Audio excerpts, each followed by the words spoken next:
Après Get Out, Jordan Peele prouve que le renouveau du cinéma d'horreur vient de lui et il le montre une fois de plus avec Us.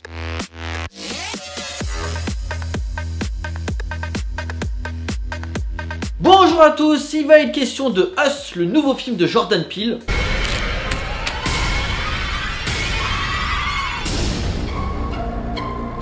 L'histoire, Gabe et Adélaïde partent avec leurs deux enfants Kitty et Josh à Santa Cruz pour passer des vacances dans la maison d'enfance d'Adélaïde, qui au départ ne voulait pas y aller suite à un traumatisme mystérieux durant sa jeunesse qui lui a bloqué la parole pendant un long moment, et de peur qu'un nouveau malheur puisse arriver. Après une journée à la plage, le soir, 4 personnes débarquent dans leur maison et commencent à les attaquer. Des adversaires aussi terrifiants qu'inattendus puisque ce sont leurs doubles. Adélaïde et sa famille vont tout faire pour les tuer, mais ils vont vite comprendre que ce ne sont pas que eux qui sont touchés. 2 ans après la surprise Get Out, Jordan Peele revient dans l'horreur avec Us, où il délaisse un peu la critique antiraciste pour s'attaquer à la famille moderne américaine. Le racisme est toujours ça, mais en double lecture car Jordan Peele utilise tous les inserts narratifs à son arc pour montrer le consumérisme à l'américaine. En termes de mise en scène, Jordan Peele livre le travail parfait avec des sons oppressants, des mouvements de caméra ou encore des jeux d'ombre vraiment réussis pour créer une ambiance sonore et visuelle. L'alliance entre la peur et bizarrement l'humour donne une vraie dimension à l'œuvre. Chaque punchline est dite au bon moment et n'est jamais lourd car permet de faire baisser légèrement la tension pour dès la scène suivante nous remettre une claque dans la gueule. Sur un parfait timing, toute cette histoire ne serait pas crédible sans le talent des acteurs. Le quatuor Lupita Nyong'o, Winston Duke, Elizabeth Moss et Shahadi Ward-Joseph est juste excellent, que ce soit dans leurs personnages originaux que dans leur double maléfique. Au niveau des références, on peut citer Funny Games de Haneke dans la façon ont les gens de se faire séquestrer dans leur maison, Shining pour les deux filles, et bien sûr La Nuit des Morts Vivants de George Romero, véritable critique des États-Unis et de la lutte des classes. Beaucoup ont aussi cité Hitchcock ou encore un épisode de la 4ème dimension, Image dans un miroir. Mais au niveau des critiques, j'ai un petit peu regardé et pratiquement personne n'a cité quand même l'une des influences majeures du film,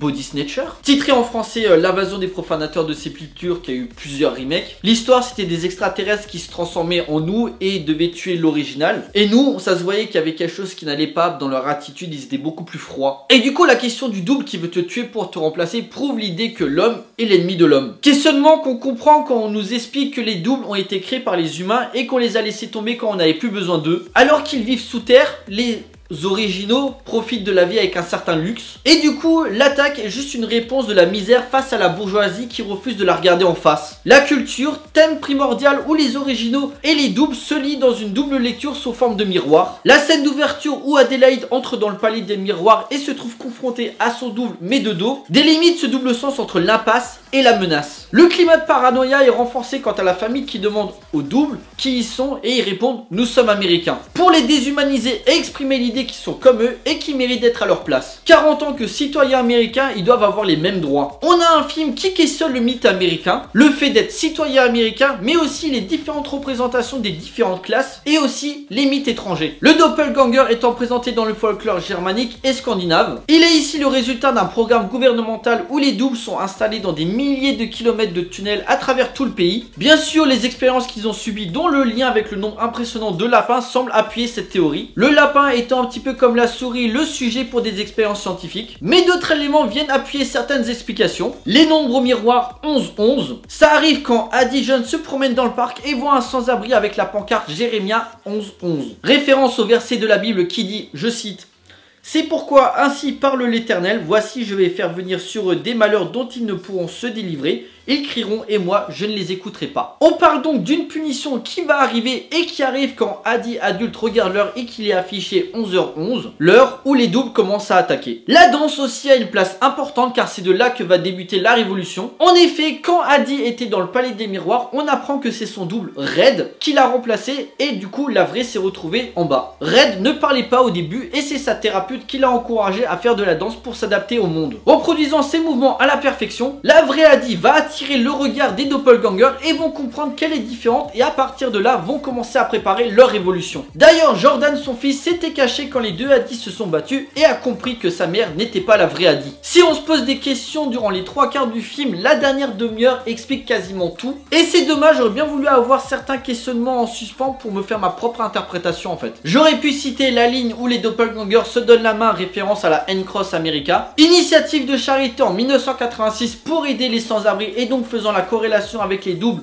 qui veulent être acceptés et donc se cherchent une place dans ce monde. Ou encore, et ça a pas fait tilter beaucoup de monde, mais l'ascenseur qui relie le monde souterrain au monde d'en haut. Le fait qu'il soit à sens unique délimite le fait qu'il n'y a pas de retour en arrière. Aussi bien questionnement de la nature de l'être humain que critique sociale, à vous de vous faire votre propre interprétation. Et peut-être encore d'autres choses que j'ai loupées, mais de toute façon, un second visionnage sera nécessaire pour bien tout analyser de l'œuvre. En conclusion, Us s'impose comme le gros film d'horreur de l'année. Année qui n'est pas finie, bien sûr, le remake de Cimetière et sa partie 2 vont arriver. Mais en termes de qualité, il envoie du lourd niveau horreur et amène à de nouveaux standards sur la peur. Par contre, et c'est personnel, mais je pense que comparé à Get Out, le film ne fera pas l'unanimité. Il va diviser parce que je pense que le grand public n'est pas encore prêt ou n'a pas envie encore de voir ce type de film d'horreur. J'en entendais à la sortie qui disait que le film explique beaucoup trop de choses et se concentre moins sur l'horreur, alors que pour moi c'est justement l'inverse, l'horreur est vraiment au cœur de l'action avec d'ailleurs beaucoup de morts et beaucoup de sang. S'inspirant du slasher, le film amène à des thématiques fortes qui imposent Jordan Peele comme la grosse tête pensante du cinéma d'horreur actuel. Doté d'une photo magnifique et de plans iconiques qui te mettent en tension, Us s'impose comme l'un des immanquables de cette année, il faut aller le voir. Pour moi là c'est un des gros coups de cœur de l'année, c'est toujours difficile quand t'as ton film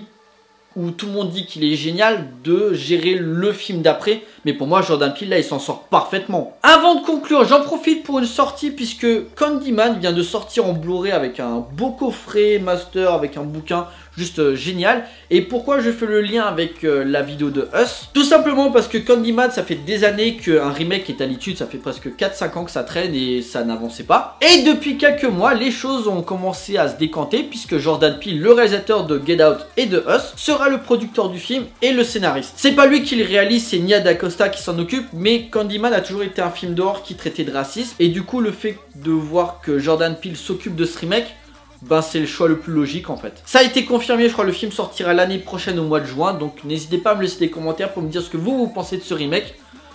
Voilà, ça y est, cette vidéo est à présent terminée, j'espère que ça vous a plu, n'hésitez pas à liker, à partager auprès de vos amis si vous en avez. N'hésitez pas à me laisser des commentaires pour me dire ce que vous avez pensé du film et me donner vos propres interprétations et théories sur le film. N'hésitez pas à me suivre sur Facebook, Twitter, Instagram, Tipeee ou encore Utip si vous voulez soutenir la chaîne. Et bien sûr, pensez à vous abonner, c'est très important pour moi. Pour nous, on se retrouve pour une prochaine vidéo, d'ici là, portez-vous bien, allez au cinéma, ciao.